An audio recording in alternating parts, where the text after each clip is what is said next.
L'an dernier, plus de 150 000 personnes ont visité une ferme dans le cadre de la journée Porte ouverte sur les fermes du Québec organisée par l'UPA. Cet événement-là est en train de devenir un incontournable à la fin de l'été, une activité familiale qu'on ne peut pas manquer.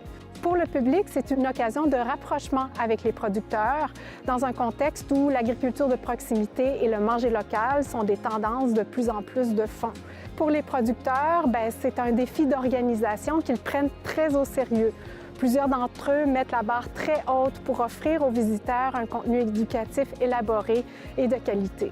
C'est le cas de la famille Lalande-Leclerc, à l'érablière aux saveurs du printemps à Mirabel, qui participait pour la deuxième fois en 2018 à l'événement.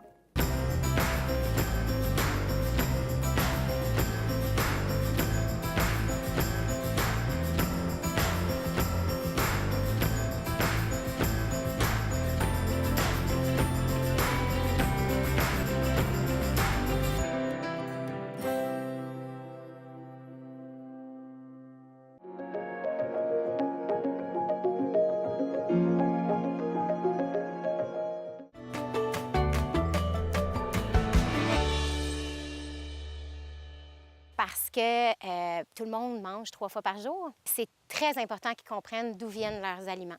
Comment est-ce qu'on les produit? Quelles sont les sciences qui entourent la production agroalimentaire puis qui fait qu'à tous les jours, peu importe où on est dans le monde, on peut manger 3 fois par jour.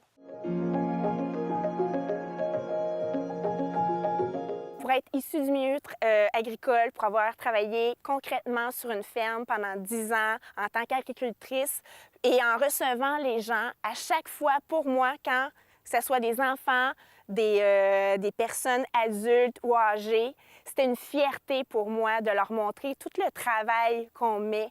Parce que c'est beaucoup d'heures, c'est beaucoup... Ça nous demande tellement, mais on aime tellement ça qu'on passe au travers ce travail-là. Mais quand il y a des gens de l'extérieur qui viennent chez nous puis qui réalisent toute l'ampleur du travail, c'est vraiment une fierté. Puis ça me fait rappeler, j'avais reçu un groupe de parents de la commission scolaire de la Seigneurie des Mille-Îles qui étaient venus à la ferme laitière où je travaillais. J'ai pris le temps vraiment pendant 1h30 de faire la tournée de l'étable, de leur montrer, comment se faisait la traite, comment on alimentait les animaux. À la fin de la visite, une des dames qui m'a dit, Isabelle, a dit, je ne paie pas mon lait assez cher parce que là, je comprends tout le travail que tu fais, puis c'est vraiment impressionnant et pour ça, je serais prête à mettre plus d'argent là.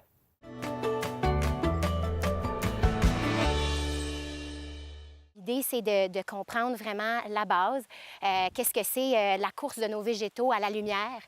Pourquoi c'est si important pour les producteurs en début de saison de commencer une production et s'assurer qu'en fin de saison, on a eu la température idéale pour qu'on ait des rendements idéaux là, à ce que la population se nourrisse comme il faut. Ensuite, le deuxième point important pour moi, c'est que les jeunes puissent apprendre à l'école comment est-ce que cette science-là fonctionne. Donc, que les jeunes, les enfants, les adolescents puissent voir dans le cadre de leur curriculum vraiment comment ça se passe, l'agriculture au Québec. Quand je me rends dans une salle de classe pour présenter une présentation sur l'agriculture, j'y amène des photos, des petites vidéos, parce que pour moi, qui est une personne visuelle, je trouve ça intéressant de montrer concrètement des images, puis vraiment aussi du concret là, dans les salles de classe. Et à chaque fois, moi, c'est beaucoup axé sur la production laitière parce que c'est le milieu duquel je viens. Et à chaque fois, quand je présente la petite vidéo sur une vache qui est en train de mettre bas, c'est toujours l'euphorie dans la classe, que ce soit au primaire ou au secondaire. Les élèves sont toujours très émotifs. Ils sont toujours très surpris, autant d'entendre la vache parce qu'elle est en train de beugler que de voir le veau en train de sortir de la vache. Là, ça amène beaucoup d'émotions parce que c'est des images qu'ils n'ont jamais vues de leur vie, là.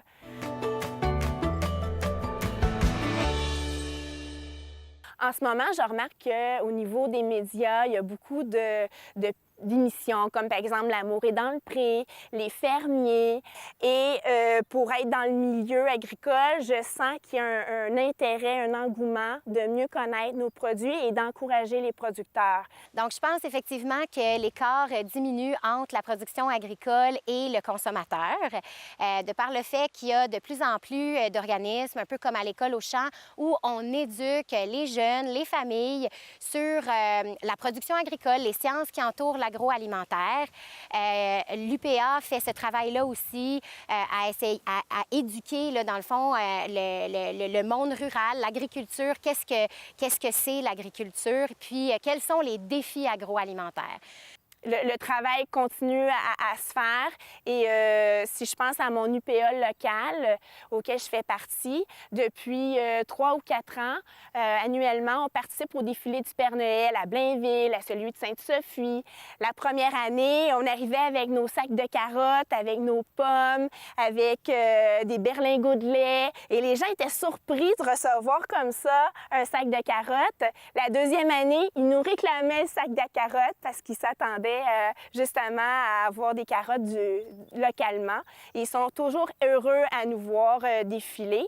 Donc, ça, c'est un moyen de se faire connaître, de rappeler aux gens qu'à proximité, il y a des produits qui sont cultivés pour eux, puis qu'on est quelques producteurs. Maintenant, par rapport à la population, on n'est pas un très grand nombre d'individus qui fait ce métier-là. Et on sent quand même que les gens sont reconnaissants, mais il faut faire des actions. Pour combler l'écart qui existe entre en fait, la population globale et les agriculteurs, eh bien, oui, c'est de commencer par les jeunes, c'est de commencer par l'école, mais il y a aussi la possibilité d'aller fréquenter nos producteurs agricoles, d'aller voir ce qui se passe dans notre agriculture, dans nos milieux ruraux au Québec. Donc, l'événement des portes ouvertes et aussi les agriculteurs qui ouvrent leurs portes au niveau agro-touristique vous permettent d'aller les rencontrer puis de vivre cette expérience-là agricole puis de comprendre ce qui se passe sur la ferme.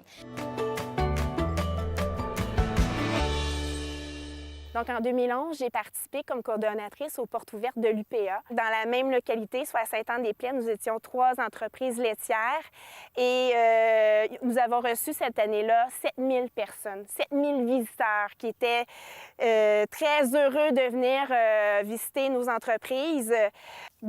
Voir les animaux, ça attire beaucoup. Les gens sont contents de venir voir les animaux, toucher aux animaux, de comprendre aussi la façon que le lait est produit. C'est une chose qui est un peu mystérieux pour eux. Ils ont toujours, pour les gens de 40, 50 ans, ils ont encore l'image de la ferme laitière d'antan, traditionnelle, les vaches qui vont à l'extérieur, au pâturage, des vaches qui ont des petites vaches. Mais quand ils rentrent maintenant dans les étangs, puis qu'ils voient aussi, les vaches sont un petit peu plus grosses qu'auparavant, on utilise aussi beaucoup la technologie, les robots de traite, on fait beaucoup de suivi, beaucoup d'analyses, c'est très méticuleux. Donc, les gens se rendent compte aujourd'hui que l'agriculture a vraiment pris un virage technologique et est à la fine pointe de la technologie. Et c'est vraiment une révélation pour eux de voir là où ce que ça en est. Et les portes ouvertes de l'UPA, c'est un rendez-vous annuel qui permet à ces familles de reprendre contact à la ferme puis de rencontrer les producteurs aussi, chose qu'ils aiment beaucoup, de partager, de discuter avec les producteurs agricoles. Allez rencontrer les producteurs. Il n'y a pas de meilleure façon que de poser des questions aux producteurs du Québec.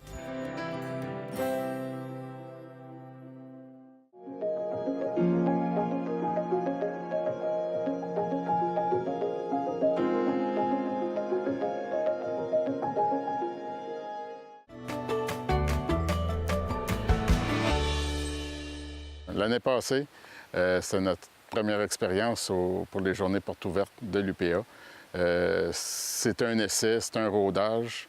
On avait beaucoup d'idées, mais avec le temps, on a manqué un petit peu de temps pour faire tout ce qu'on voulait faire. Il y a des choses, des idées qu'on voulait mettre en place qu'on n'a pas pu faire. On est là aussi, pas pour éduquer, mais pour monter le background de l'entreprise. L'entreprise est ouverte au public. qu'on vend en épicerie, mais les gens ne savent pas ce qui se passe en arrière.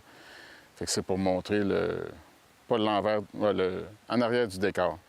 Bien, en fait, c'est sûr qu'on est des gens passionnés par ce qu'on fait. Puis je pense que je trouvais ça vraiment intéressant par cette porte-là que les gens peuvent découvrir, en fait, qu'ils se déplacent puis qu'ils voient les choses vraiment, c'est ça, en arrière. Puis, tu sais, tous les produits qu'on fait sont faits ici. Fait que dans le fond, l'idée, c'est ça, c'est... Puis de leur expliquer aussi l'érablière, tu sais, la sériculture, tu sais, ça a l'air... Tu sais, c'est vague, tout ça. Mais vraiment, nous, avec les produits, au produit final, en fait, tout ce qu'on peut manger, savourer, puis que ça vient d'ici, puis que le local, en fait, nous découvre et tout ça, c'était vraiment important pour nous, là. Ce qu'il faut comprendre, c'est aussi notre vie. C'est la vie de... Nous autres, c'est le sirop, les produits d'érable. Il va y avoir les producteurs laitiers, il y a tout le monde, mais c'est la vie de famille au complet, ce qui se passe en agriculture. La journée de porte ouverte de l'UPA, c'est sûr que c'est dur, c'est du temps puis tout ça, mais on veut rapprocher les gens d'ici. C'est sûr qu'on a une boutique, mais c'est pas juste de la publicité qu'on veut. C'est de montrer ce qui se passe en arrière, c'est de rapprocher les gens, d'acheter local, c'est très important. C'est une des choses qu'ils ne s'aperçoivent pas, c'est qu'ils font vivre du monde ici.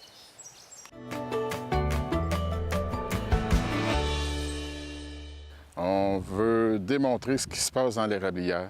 La technologie, elle ne suit pas les gens seulement qu'en ville. En campagne, on est rendu avec nos systèmes de monitoring. On sait à la minute près ce qui se passe dans l'érablière. Nos pressions, nos températures, il y a des choses, ça nous fait comme un employé qui travaille pour nous autres, mais avec une antenne. C'est 24 heures sur 24 pour les niveaux des bassins, ça nous épargne beaucoup de travail, surtout dans le temps des sucres.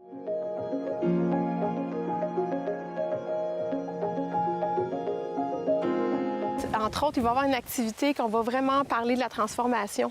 Il va y avoir des gens qui vont faire goûter et tout ça. Puis par l'activité aussi de les champs, des cultures qu'on fait, ils vont comprendre l'idée que, entre autres, par les fraises, les framboises, nous, on les récolte, on les amène ici à la cuisine, puis après ça, on fait tous nos produits. Il va y avoir plusieurs petits kiosques qu'on va faire goûter, entre autres, le beurre d'érable qu'on fait, les confitures, d'autres trucs qu'on n'a pas encore finalisés, mais ça va faire... Tu sais, dans le fond, c'est ça notre force, c'est la transformation. On se démarque par ça. Avec le sentier, sur le bord du sentier, bien, il y a notre dite mini-ferme avec nos poules pondeuses pour faire le lien avec les œufs qu'on vend ici, les œufs frais, nos cochons, les poulets de grains qui vont être rendus pratiquement à maturité. Il va y avoir plein d'autres kiosques, en fait, cette journée-là. À l'extérieur comme à l'intérieur, il faut être prêt à toute éventualité. Les gens vont pouvoir se promener. Il va y avoir une navette aussi qui va les transporter jusqu'ici. Qu'est-ce que les gens vont faire quand ils vont arriver dans les champs? On va faire un mini-rallye à partir de là. Il y a plusieurs étapes à ça pour que les gens apprennent. Par exemple, une des étapes, ça va être l'érablière. On va rentrer dans l'érablière. On va leur montrer pourquoi les jeunes pousses, c'est important de ne pas trop marcher dans le bois, pourquoi il y a des érables qui grossissent plus que d'autres, pourquoi il faut faire attention aussi aux chenilles. Ça, c'est un des ateliers qu'on va faire. Du sentier de l'érablière, on va emmener les gens au centre de bouillage, les bassins, encore là, le monitoring, le salle de bouillage, l'osmose inversée, pour montrer chaque étape pour en arriver à faire du sirop d'érable. Il va y avoir des explications qui vont se donner à partir de là. C'est de tout jumeler ça pour que les gens, ça soit simple et visuel. C'est pour ça qu'on a travaillé avec Valérie pour qu'elle nous amène des idées.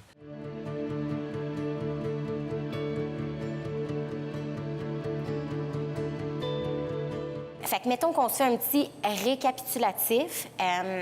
On a évidemment l'éducation à la forêt, qu'on pourrait parler insectes ravageurs, mais aussi insectes bénéfiques de la forêt. L'année passée, Émile, il était ici. Juste ici, il expliquait l'entaillage, les tuyaux, puis juste voir un petit... Encore là, il faut expliquer aux gens qu'une érablière... Il y en a. C'est sûr que c'est genre cultivé, il y a des tuyaux partout, mais il faut que ça reste un endroit sauvage. Il faut pas que ça soit envahi par de la population pour encore garder les oiseaux rapaces qui vont nous aider. Pour les écureuils, pour les marmottes en plein champ. C'est le cycle naturel de la forêt. Puis là, il y en a un pas érable ici, là.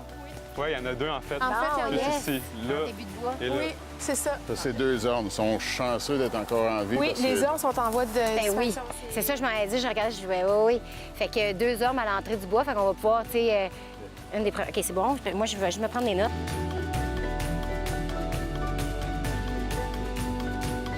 Les autres, là-bas, l'autre forêt, à quel âge, à peu près, tu dis?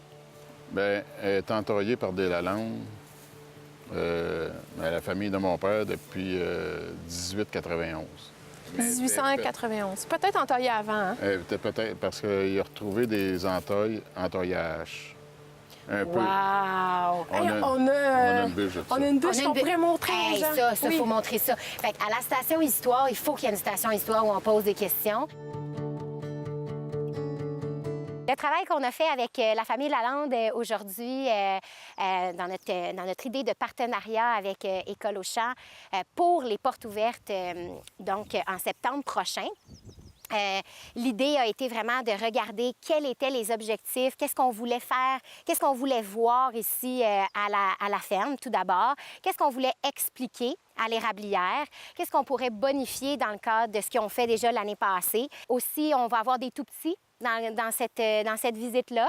Souvent, les tout-petits, il y a toutes sortes de choses abstraites. Là, comprendre, par exemple, qu'un érable produit au printemps une sève sucrée qu'on récolte et qui va devenir, le sirop peut être parfois très magique. Alors, ce qu'on veut essayer, c'est de démystifier puis de l'expliquer le plus possible. Donc, ça a été une super belle synergie, discussion avec la famille où on a décidé quelle station, où on allait les faire dans la forêt. Donc, tout le monde a participé un peu à comment on allait faire là, la visite lors des portes ouvertes. Bon, là, demain, mon questionnement, il faut vraiment être le plus près possible là, par rapport à la délégation. Oui. Tu voulais savoir, tu sais, on les entreprend comment? Ils vont arriver comment? Ici, on leur On fait les- faire la même tournée que tout le monde fait. OK. Ils vont On passer leur- à travers le sentier. Après ça, on leur fait faire le tour. Oui. Puis c'est surtout pour présenter ce qu'on fait. À l'extérieur aussi, là, avec tu sais, toutes les dégustations, ils vont pouvoir goûter à toutes, bien pas toutes, là, mais une bonne partie de nos produits. On va vraiment focusser sur ce qui entoure, dans le fond, Les produits. les produits d'érable, la transfo, puis ce qui entoure aussi. OK. Oui, OK, parfait, ça.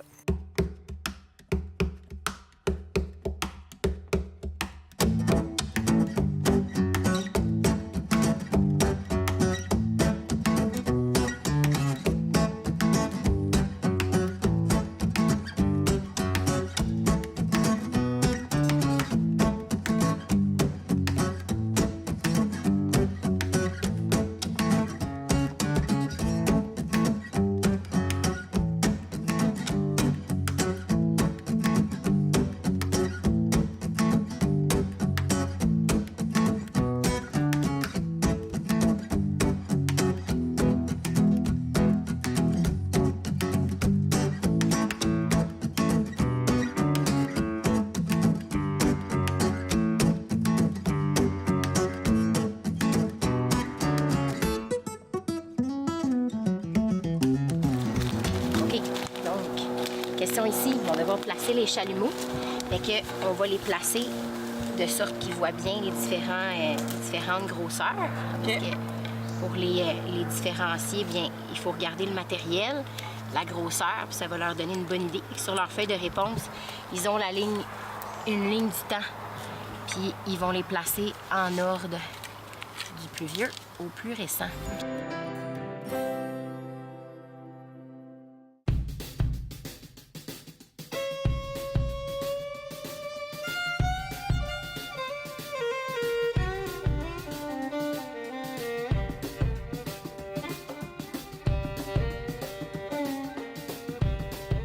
On est vraiment, vraiment contents. On avait une super équipe avec nous.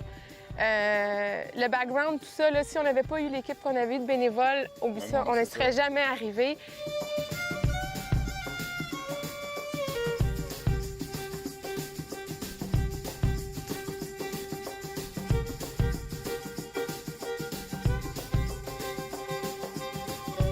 C'est le stress, en fait, là, que... C'est le stress Oui. de 2 puis 3 semaines, puis la pression de tout ce qui vient avec. On est des perfectionnistes, en fait, je pense, non, Patrice? On est des perfectionnistes, puis on veut que tout roule bien.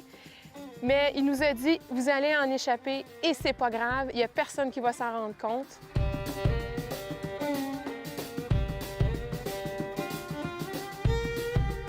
On a eu des super rencontres. Je pense que c'est ça le plus. Ouais. Des vieux chums qu'on n'a pas vus depuis longtemps. Même M. Groslot, on apprend à connaître en arrière. C'est pas le monsieur politique, c'est un peu de la politique qu'ils font. C'est des engagements qu'ils ont, c'est des gros jobs. On voit les personnes en arrière, puis on s'aperçoit un peu pourquoi ils sont là.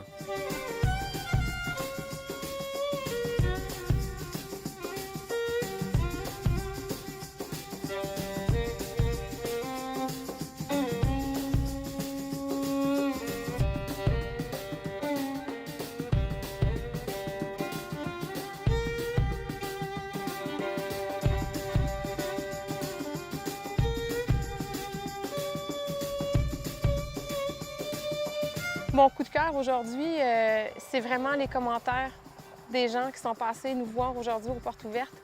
Que du positif. Les gens, ils étaient vraiment enthousiasmés. Ils ont fait plusieurs portes dans leur journée. Puis c'était vraiment quelque chose de... Ils ont dit, écoutez, vous êtes notre coup de cœur aujourd'hui. En fait, c'est ça qui nous permet de continuer d'avancer dans ce qu'on fait. C'est la passion qu'on a. Ils nous ont tout dit, vous avez su nous la transmettre, puis wow, on est vraiment contents de vous avoir découvert.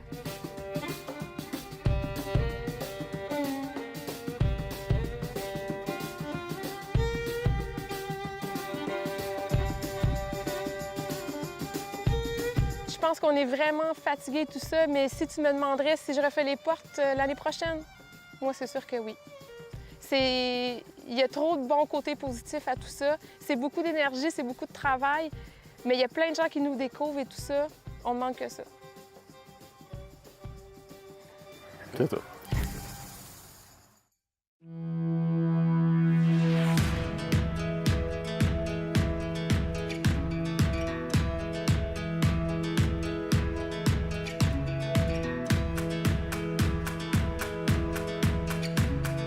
Le 9 septembre, après la journée porte ouverte, on était sur l'adrénaline. On était prêts à recommencer. Par la suite, on a pris du recul. Puis là, présentement, le 23 janvier, là, la décision est prise. On se réembarque pour une 3e année consécutive. Cette journée-là, c'est sûr qu'à la fin de la journée, quand le 4 heures est arrivé, ou presque, que là, je me suis fait dire Sylvie, ça y est, tout est parti, les gens sont partis. Ça a été vraiment comme une mission accomplie, mais fatiguée, vidée, brûlée. J'avais l'impression d'avoir couru un marathon. C'est sûr que l'hésitation, entre autres, qu'on pourrait avoir, c'est vraiment au niveau de la température, peut-être. Il y a plusieurs choses qui nous ont fait revenir pour la participation de 2019. Entre autres, les commentaires que les gens ont pris la peine de remplir, les visiteurs. On a relu les commentaires, puis c'était positif. On se nourrit de ça. C'était le fun de voir tout ce qui avait plu aux gens qui étaient passés ici. Notre équipe de bénévoles, c'est vraiment une équipe essentielle à la journée. Pour nous, pour vrai, c'est extraordinaire. Si on n'avait pas cette équipe-là de bénévoles, on ne pourrait pas faire la journée.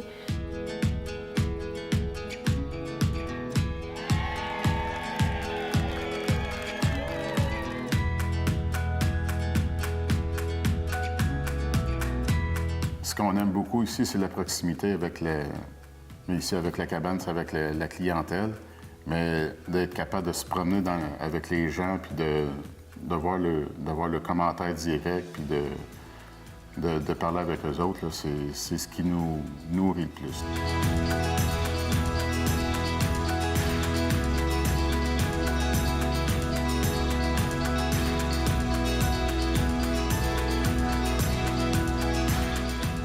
C'est sûr que l'idéal, c'est d'avoir une journée parfaite, ensoleillée, pas trop chaude et tout ça. En fait, l'année idéale, on l'a en tête pour nos portes ouvertes cette année, en 2019. Puis, je pense que ça va être parfait.